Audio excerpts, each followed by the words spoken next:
اللہ تمہاری اولاد کے بارے میں تم کو ارشاد فرماتا ہے کہ ایک لڑکے کا حصہ 2 لڑکیوں کے حصے کے برابر ہے،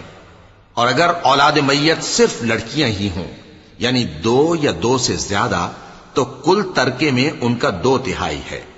اور اگر صرف ایک لڑکی ہو تو اس کا نصف ہے، اور میت کے ماں باپ کا یعنی دونوں میں سے ہر ایک کا ترکے میں 6واں حصہ ہے، بشرطے کہ میت کی اولاد ہو، اور اگر اولاد نہ ہو اور صرف ماں باپ ہی اس کے وارث ہوں تو 1/3 ماں کا حصہ ہے، اور اگر میت کے بھائی بھی ہوں تو ماں کا 6واں حصہ ہوگا۔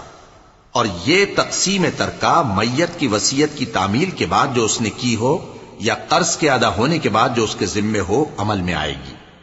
تم کو معلوم نہیں کہ تمہارے باپ دادوں اور بیٹوں اور پوتوں میں سے فائدے کے لحاظ سے کون تم سے زیادہ قریب ہے؟